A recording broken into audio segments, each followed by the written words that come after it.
நடிகர் Ken Karunas youth திரைப்படத்தின் மூலம் இயக்குனராகவும் கதாநாயகனாகவும் தமிழ் சினிமாவில் காலடி எடுத்து வைத்துள்ளார். ஏற்கனவே அசுரன் படத்தில் தனுஷுடன் இணைந்து நடித்திருந்தார். இப்படி இருக்கையில் பல ஆண்டுகளாக தான் யோசித்து எழுதிய கதையை இயக்கி நடித்துள்ளார்.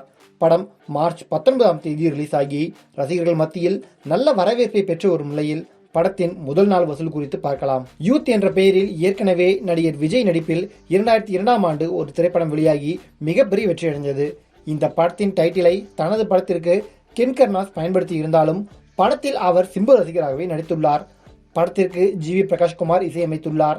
இந்த படத்திற்கு இசையமைக்க ஜி.வி. பிரகாஷ்குமார் சம்பளமே வாங்கவில்லை என்றும் பணமே வேண்டாம் என்று கூறிவிட்டும் இந்த படத்தினுடைய இசை வெளியீட்டு விழாவில் கருணாஸ் தெரிவித்திருந்தார். படத்தில் சுராஜ் வெஞ்சரமூடு, தேவதர்ஷினி உள்ளிட்ட பலர் நடித்துள்ளார்கள்.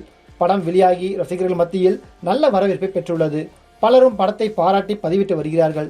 மேலும் படம் பார்த்த ரசிகர்கள் பலரும் படத்தின் முதல் பாதி முழுக்க முழுக்க நகைச்சுவையாக உள்ளது என்றும், இரண்டாவது பாதி கொஞ்சம் ஸ்லோவாக சென்றாலும் படம் முடியும் போது திருப்திகரமாக இருக்கிறது என்றும் தெரிவித்தனர்.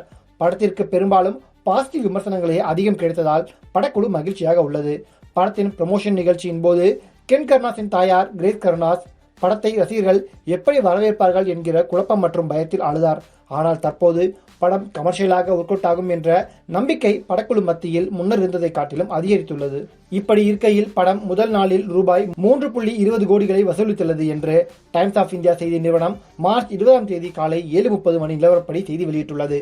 மேலும் படத்தின் அதிகாரப்பூர்வ வசூல் குறித்த தகவலை படக்குழு இன்னும் வெளியிடவில்லை. அதேபோல் படம் வாரம் இறுதிக்குள் நல்ல வசூலை எட்டிவிடும் என்று கூறப்படுகிறது.